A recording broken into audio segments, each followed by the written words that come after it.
Hello, everyone, and welcome to our Nervous System Regulation and Therapy Summit. My name is Dr. Clarissa Segrand. I'm an assistant professor at Naropa University, and I will be your host for today's session with Dr. Arielle Schwartz. Arielle is a brilliant psychologist, EMDR consultant, and internationally recognized teacher in trauma recovery. She's the author of the Complex PTSD Workbook and several other immensely helpful and practical books, and is known for integrating somatic psychology, yoga, and polyvagal theory into therapy. Thank you so much, Arielle, for being here with us. Thank you for having me. And I appreciate the fact that we have the connection around Naropa. It kind of brings a lot of warmth to my heart. Absolutely, same here. And I know that you have so much expertise, and we're really looking forward to diving into all of that. And I really consider you to be a forerunner on nervous system literacy in the field of counseling and psychotherapy. And so with that, could you set the stage for us in defining how do you understand nervous system literacy?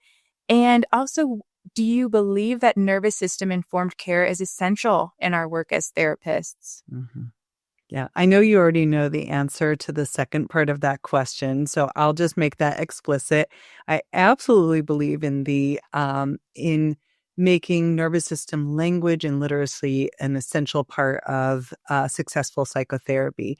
And I'll give a little bit of context, both in defining what we mean by nervous system literacy and also kind of why it's so important. So when we're speaking about the language of the nervous system, we are really looking at a very important picture of describing the experience of a wide range of symptoms that we might be having and the underlying nervous system states that can inform those symptoms. And when I was first learning about the kind of mental health field and really the language of attending to the symptoms of mental health, a lot of that language was kind of focused on I'm anxious or I'm depressed or I have PTSD. And we still see that language in the world. It's not a terrible language to have. I have OCD. I have panic disorder. We have all of these labels that then sometimes kind of crystallize our identity or our sense of self around the mental health disorder that most matches our symptoms. And to some degree, at least having a diagnosis can point us towards the necessary treatment that will help us feel better.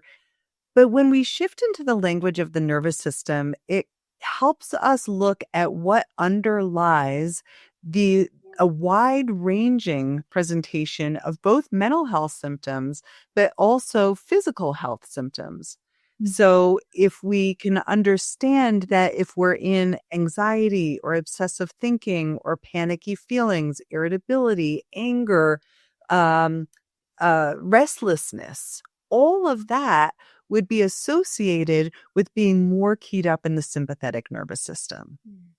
And I think what's kind of profound about using the language of the nervous system is that it can sometimes be less loaded or even less kind of impacting of that sense of self. It has less of that stigma that I think a lot of mental health challenges have. And so when we kind of go, wow, I've got a really active sympathetic nervous system.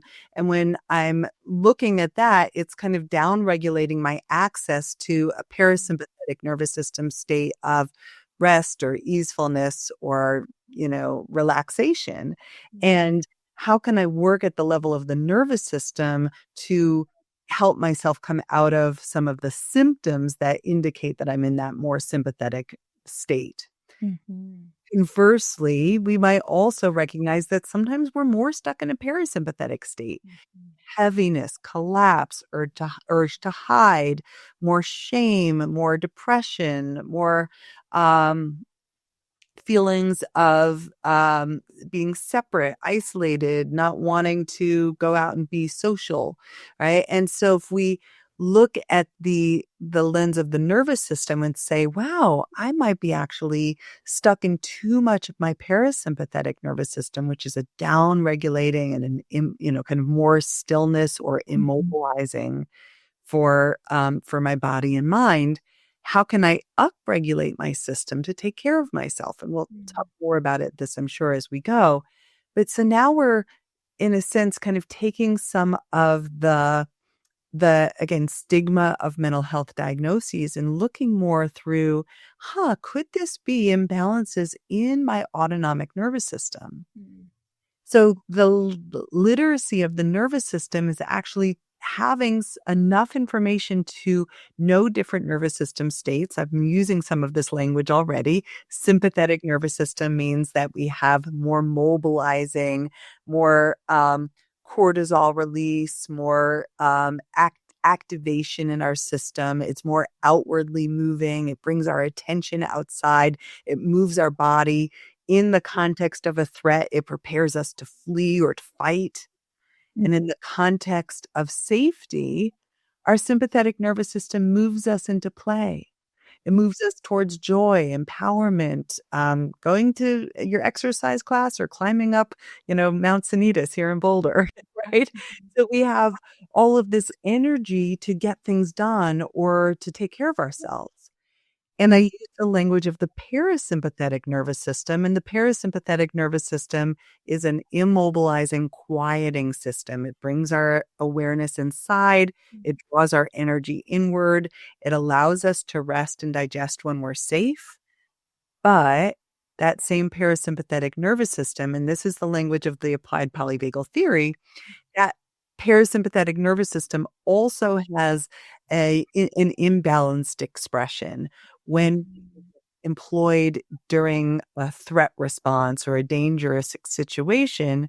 And then we basically kind of hole in or withdraw in order to preserve a sense of safety or survival.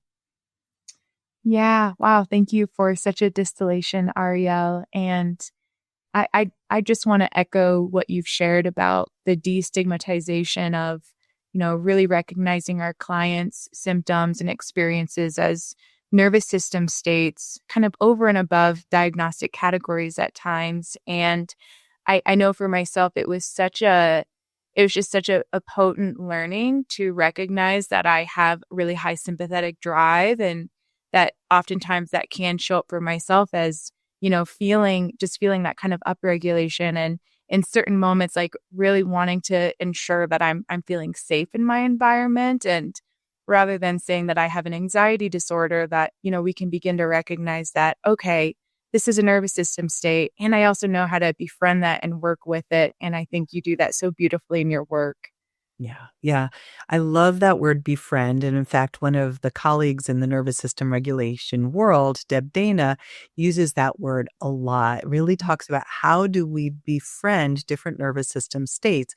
And the first part of it is we need to know what nervous system state am I in? Like, can I get to know the state of my nervous system? Can I study myself? I speak about that in the context of yoga, right? In yoga, we kind of think about the amount of self-study that we get to do. Once we know ourselves, then we can take better care of ourselves.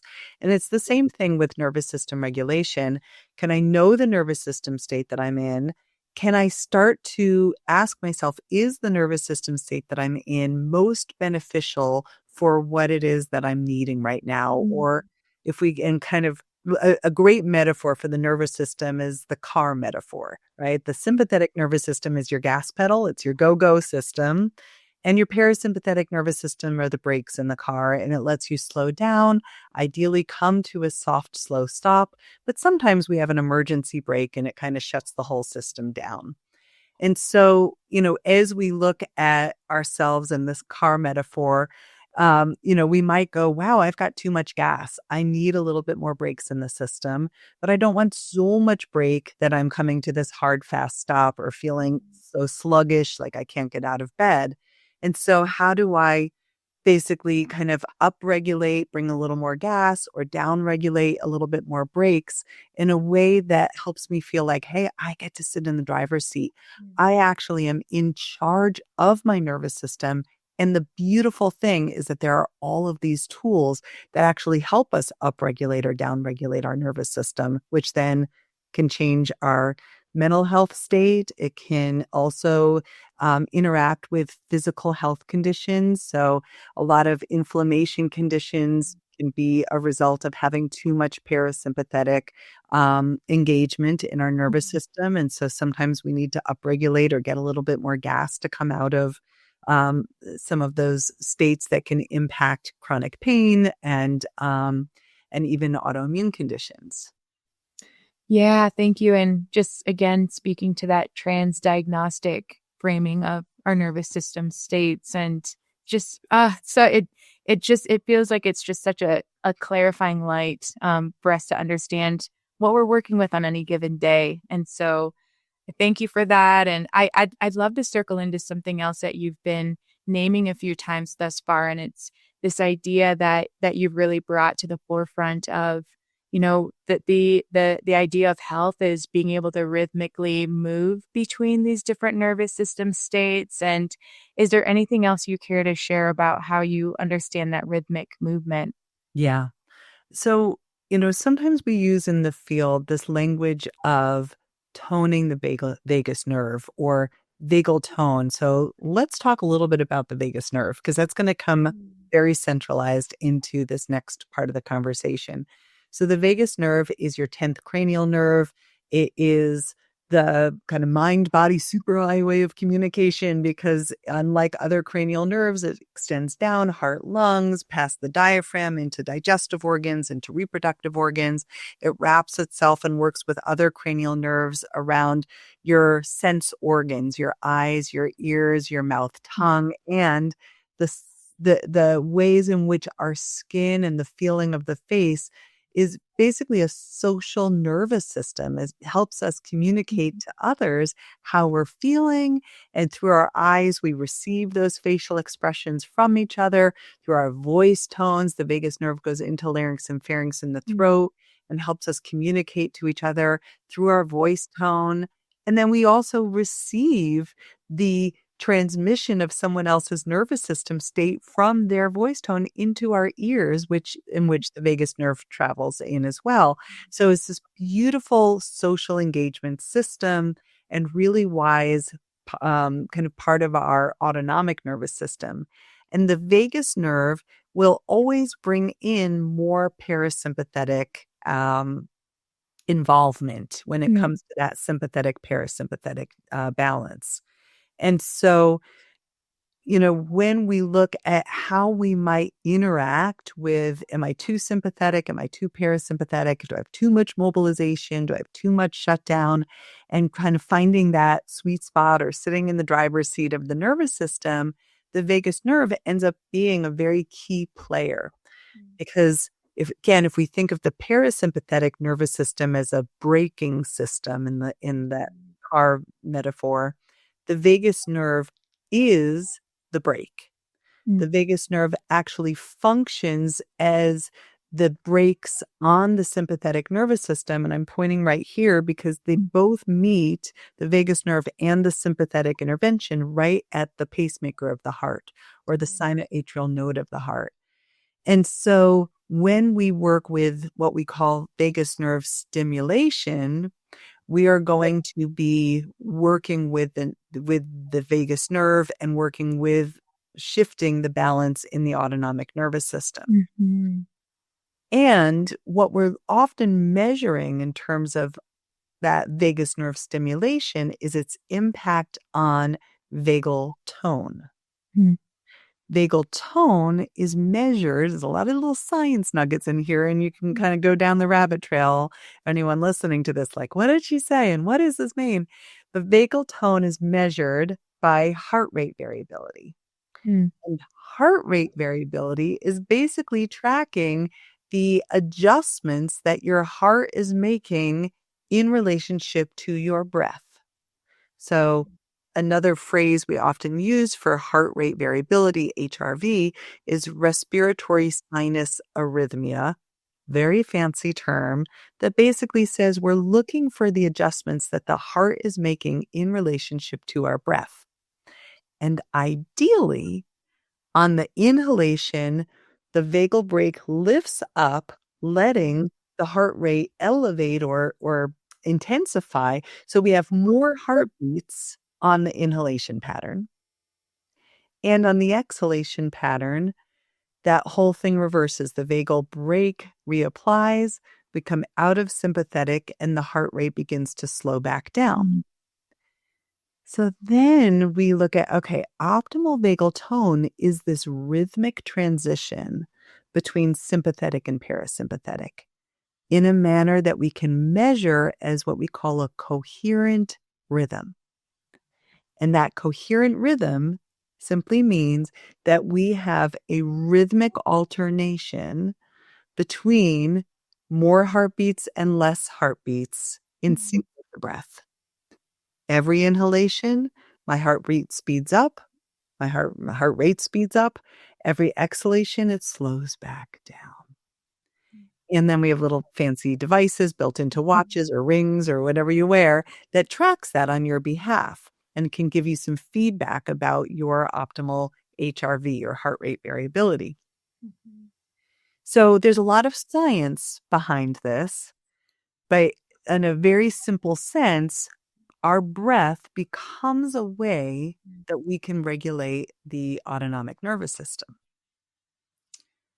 Thank you for all of that. And I just so appreciate how much you've also given this credence to the breath. And I know you've shared before that we can even use breath as a diagnostic tool to understand where our clients are at and what nervous state that they might be in. And another thing that you've shared is that, the 4-7-8 breath actually isn't what every client needs. And is there anything that you care to share about how you understand breath as that diagnostic tool and how you might apply breath work in session with a client? Yeah, fantastic. So, first of all, when we think about breath as a diagnostic tool, you might imagine how you have felt at times when you have been really afraid, right? Probably most of us in the world at some point or another have had a time when we've been really frightened by something, right? Maybe it was a shocking moment. Maybe it was a car accident. Maybe it was a sudden loss, right? An unexpected experience. Even something as simple as being startled in your kitchen because, someone dropped something behind you and you didn't expect it, or someone comes up and touches you on your shoulder, right? So we can think about that fast, quick upper chest inhalation, right? That is a very characteristic sympathetic nervous system breath. And in like less of an acute sense, but maybe more of like a chronic state, some of us are upper chest breathers. Yes. Right? Where we tend to be a little bit more constricted around the diaphragm. The breath tends to fill in the upper chest, and sometimes it tends to still be kind of quick or even a little bit like, right, like a little bit of that kind of sharpness of the breath. Yeah.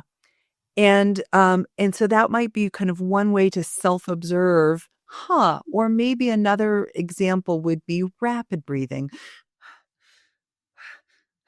right? Worrying, erratic breathing. Again, those might be flavors of more of a sympathetic nervous system breath. Let's look at the other side of this continuum. What would a parasympathetic dominant breath be? Long exhalations, more shallow breath.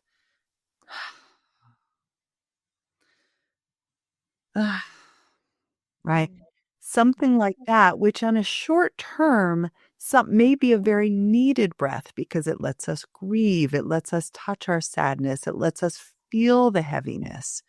But if we're stuck in that kind of breath, these long exhales, and maybe even like a very shallow inhalation with an emphasized exhalation, we can see that the scales shift in that breath into more of a parasympathetic dominant breath.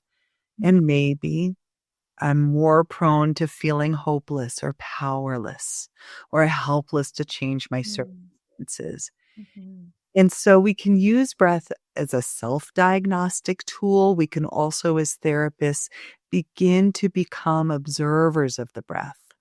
I remember one time I was sitting with a client and started to notice that every time he started to talk about a particular subject matter, his breath was so imperceptible. Mm. And it was like held at the end of the exhale, Mm. right? It wasn't an inhale held breath. That is a different feeling, right? But this one was, right? Like, it was kind of one of those where it was like a long hold and then a breathe. And I just very gently said, notice what's happening with your breath. It's almost like we reach this place where you're not breathing at all. Mm. And it touched off this place that also felt like a corresponding quality of ambivalence about even just being here on the planet, right? Like sometimes our breath touches the most tender places inside of us. Mm. We'll breathe after that share. You know, so we can kind of get to know what are the habitual breathing patterns or learned breathing patterns or trauma-derived breathing patterns. Mm. And even before we go into changing it, we get to know what that breath pattern is holding for us. Yeah, thank you for naming that piece too of this curiosity and kind of gentle exploration because I think that's the other thing that's really popular in nervous system regulation is to get to the fix and get to the hack and, what can I do to help myself right now? And that of course is important, but I'm just hearing you name too that there's actually some self-study that we can do through what does our breath pattern reveal about, how we're carrying ourselves or how we're framing our experience and our understanding of the world around us. And yeah, anything else you care to riff off of with that? Yeah, I think that what we're speaking about is again a bit of self-study, but also layering in self-compassion. Like I don't have to aggressively change myself. And that that what if these quote unquote dysregulated nervous system states were serving a purpose? We're holding its own form of information, maybe even a treasure for me.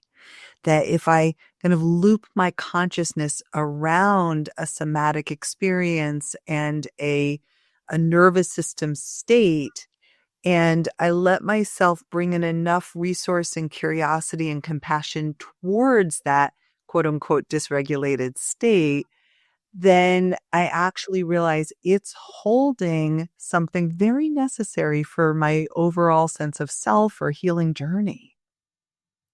Yeah, thank you. So we get to touch into that potential treasure and I know that's a big part of the work you speak to with post-traumatic growth and resilience. And so maybe we can touch on that towards the end of our time together.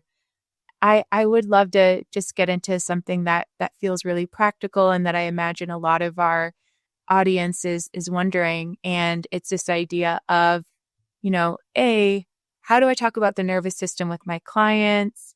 How do I introduce and frame it? And B, is there a time when it's really ideal to bring in some practices? Mhm. Yeah, yeah.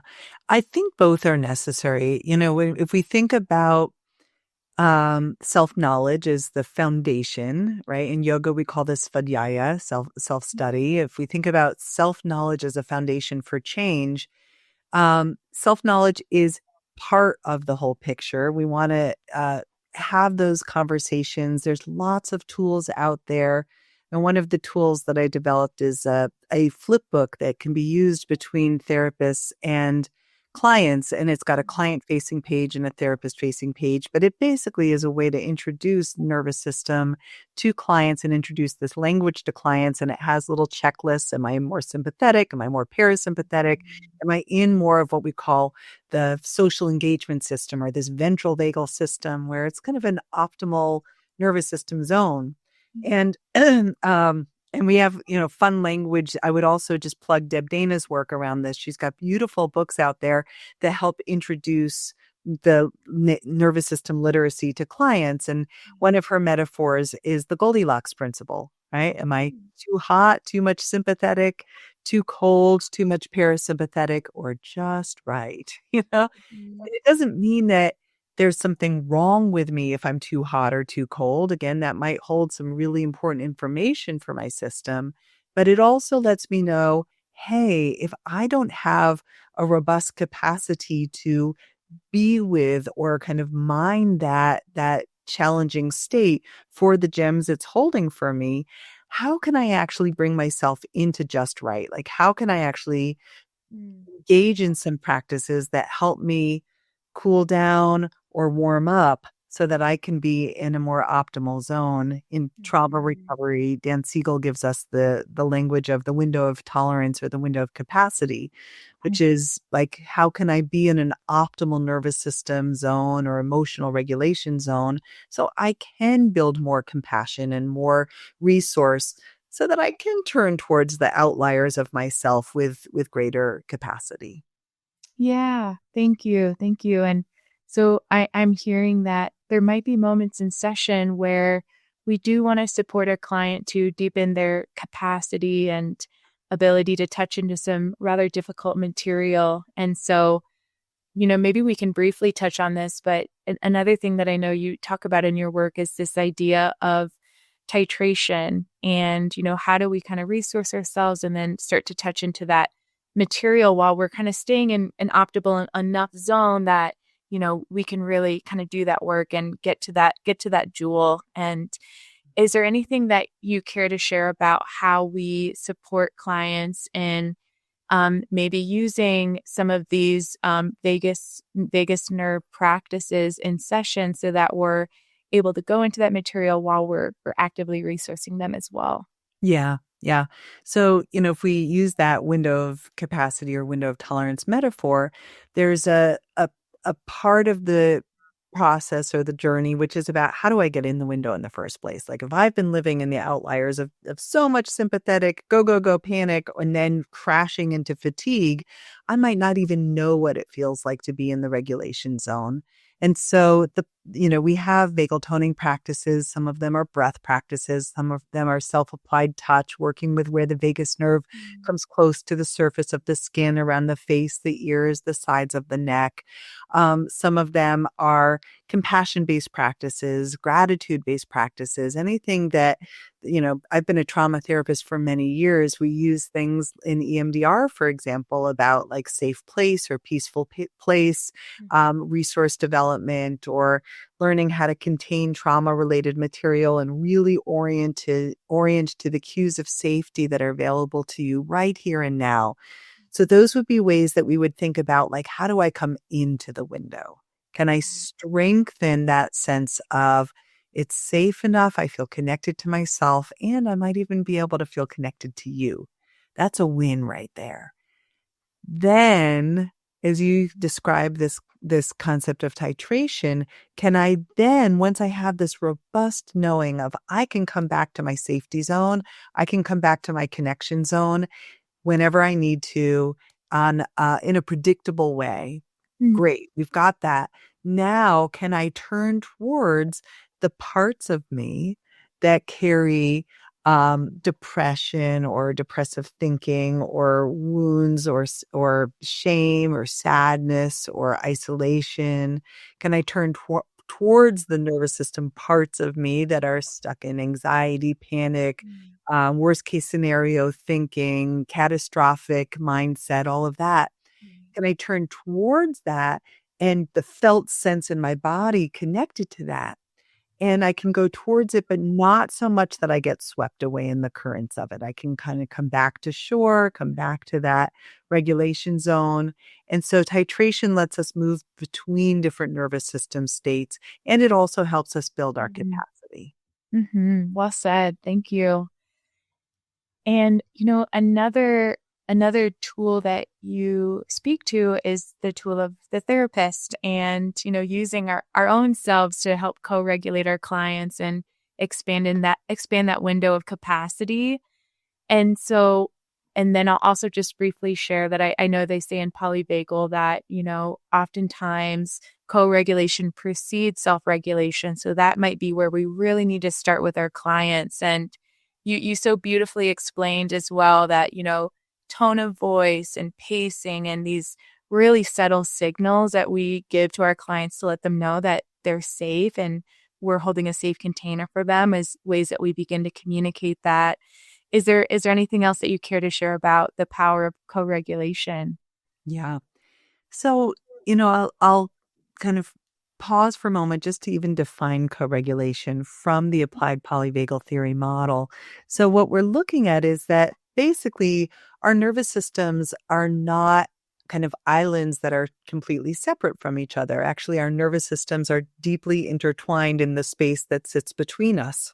And I'm sure we have all had moments where we've shown up with a client or with a family member, and their nervous system is dysregulated in some form or another up here or down here. And it shapes how we feel as we sit with them. Mm. Or, maybe we kind of join or co-dysregulate with them just for just a little bit too, right? We can go in either direction. So co-regulation is basically, first of all, recognizing that our nervous systems are interactive experiences and that, I like to use the phrase, no man is an island, right? We have social engagement systems that are highly responsive to each other. And we're going to pick up on the cues of each other's nervous systems through facial expressions, voice tone, body language, gestures, like all of these nonverbals, use of eye contact, and so forth. And, so when we are kind of looking at co-regulation, it basically says, when one person is very robust in the regulation zone, when Mm. I've got really strong vagal tone, I can actually also transmit that to another person. It's contagious in a really good way. And, sometimes we have co-regulation experiences one-on-one, such as parent-child or therapist-client. And sometimes we have co-regulation experiences in group spaces. There's beautiful research that says that, when choir members sing together, their vagal tone syncs up, and you can measure that through their heart rate variability. Like there's a field of co-regulation happening in a choir. Um, but and there's also this phrase that Dr. Stephen Porges, who developed polyvagal theory, he uses this phrase super co-regulators. Yeah. Sometimes we have people with really robust capacities for co-regulation, and that becomes this kind of uh, far-reaching field, and in which groups can actually kind of find more coherence together in response to a really strong regulating and kind of regulating presence. And I want to add compassionate presence Mm. of another person, because compassion is a very central component of this regulatory zone, or this sweet spot that we're talking about. In therapy, when we look at co-regulation, you brought up this idea of co-regulation preceding self-regulation. So sometimes what we look at is that there is this way in which what we're doing in therapy kind of mimics what uh, should have, and I'll put that in quotation Mm. marks, should have occurred in our earliest attachment relationships with our caregivers, right? Ideally, an infant has a really strong co-regulator Mm. because their nervous system isn't developed fully. Right. And so they're dependent on somebody else to basically teach them what safety and connection can feel like.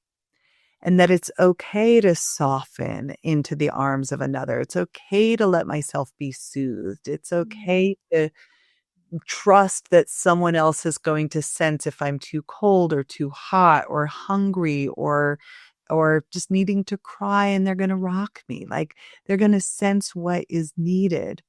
And when we look at the co-regulation between a therapist and a client, we're essentially offering a lot of the same cues that can transfer between people. We're going to offer the warm, loving gaze. We're going to use our voice tone, our body shaping to kind of transmit those cues of safety towards another person so that they can kind of down regulate or up regulate, whatever coming to a more optimal zone for themselves in our own presence.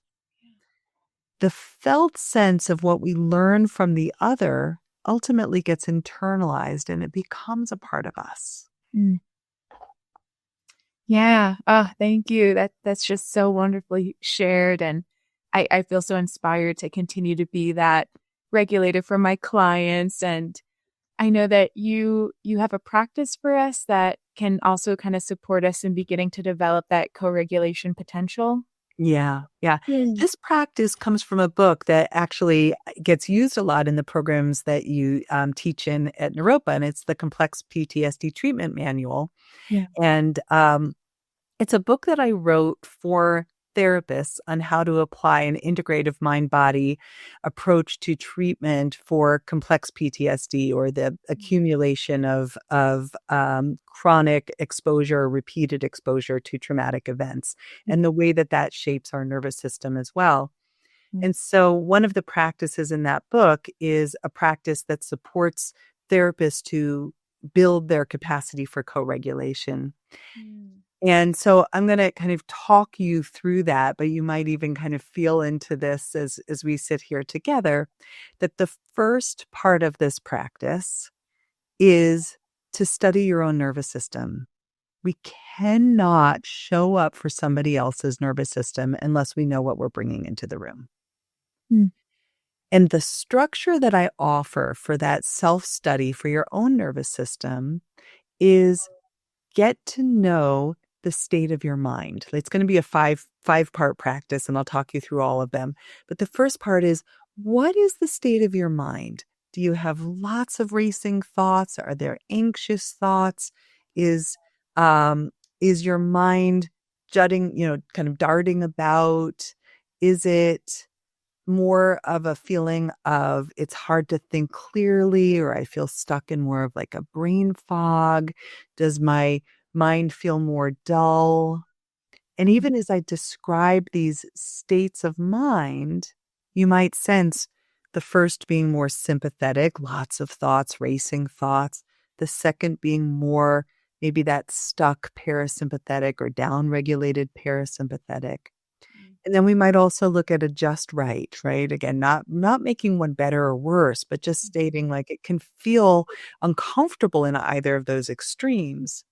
And sometimes our minds are clear, coherent, um, open field of awareness, right? We have different language that we might kind of use, like kind of clear witness. Mm. And so as you walk into a session, how does your mind give you feedback about the state of your nervous system? And maybe do this before you walk into a session so that you can come into your own optimal mental state before you show up and sit with another person. The next part of the 5-point check-in is body. How does your body give you feedback about the state of your nervous system?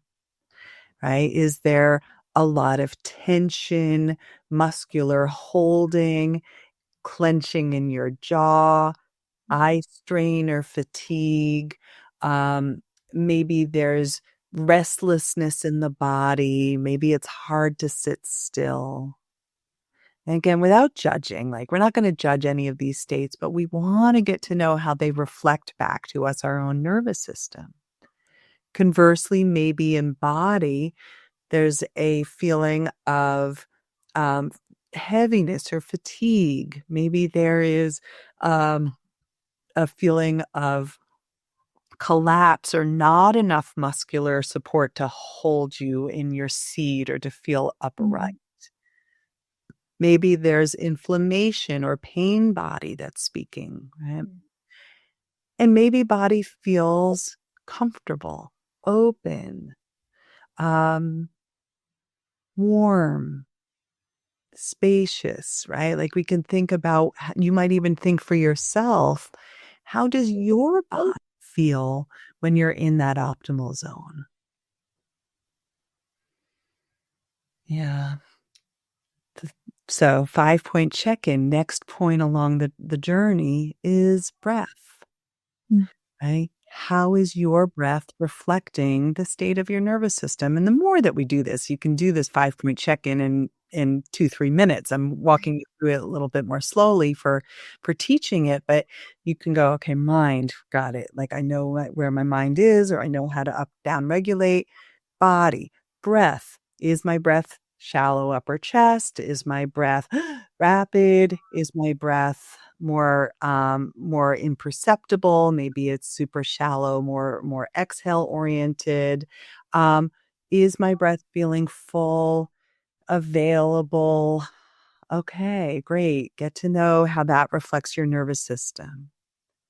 Emotions, fourth part of our 5-point check-in. Emotions are also going to reflect your nervous system. Mm. More anxiety, more anger, irritability, panic, worry, or conversely, more hopelessness, powerlessness, despair, depressive feelings, and so forth. Mm. Okay. What is my emotional body telling me that I need to help me come into optimal zone? Optimal zone, open-hearted, soft, able to feel my emotions but not stuck in them, able to feel my emotions because I don't feel numb to them, right? So we can kind of get a sense as to what feels like that optimal place. And then the last of these 5 domains is energy. Energy, am I so elevated, expanded that I feel ungrounded, that I feel uprooted?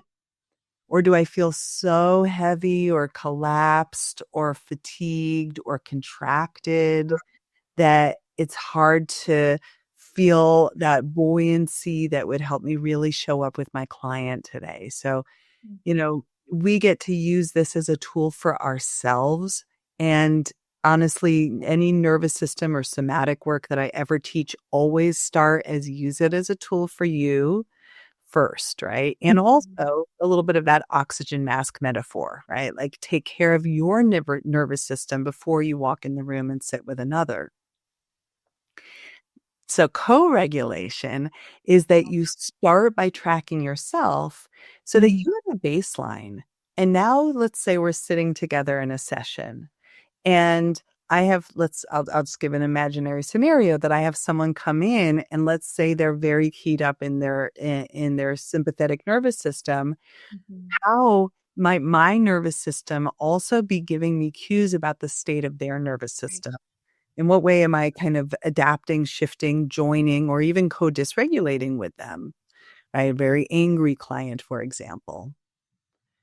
Or conversely, I have someone that maybe comes in and they're very, very shut down, collapsed, contracted. How might my nervous system give me feedback about what it's like Mhm. for them? So if I have a baseline, then I can sense the ways in which my nervous system actually is a bit of a barometer in the room. Yes. Gives me feedback about the weather systems that are out there. And when we have the language of the nervous system with the client, we can actually guide them into getting to know the nervous system that they're coming in with. So we can Mhm. guide them through mind, body, breath, emotions, energy, Mm. kind of similar to how I just guided you. And, and you can make it longer or shorter depending on the nature of the relationship and what's needed and how familiar they are with their nervous system. And so, we can then use that information together. So now we've got two people tracking nervous systems simultaneously. Mhm. I'm tracking mine, I'm tracking theirs, they're tracking their own. Sometimes they might also be tracking mine, right? Are you okay today? And if I did have a hard day or if I'm struggling in some way, it's kind of helpful to say, don't worry, it's not about you, but yes, you are picking up on something, right? So that we can honor, validate that we as nervous systems sense each other.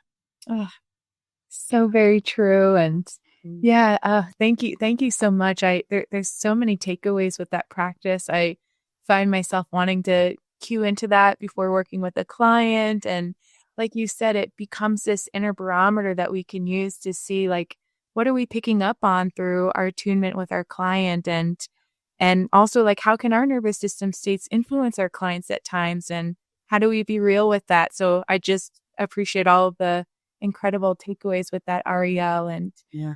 There's a little bit more, if I might, just super mm, fast, just kind of add on. And again, you can go read more about it in the book and for those, because there's more to the practice. And I'll just kind of plant a few seeds to whet one's curiosity about where the practice goes from here. Because the next part of the practice is how do I use that information mm, and decide what's the next step. Like, do we need to upregulate or downregulate the nervous system together? Do we need to attend to that little gem that's hidden inside of a dysregulated nervous system? You see, I keep using my quotation hands when I use the word dysregulation because I don't particularly like that word. I think it's mm, again like any nervous system state ultimately has information for us. We just need to have a strong enough container to be able to turn towards that wisely. mhm, But as we're attending to that, before we go into any practice that's aiming to change the nervous system state of the client, the first thing we want to do is validate it.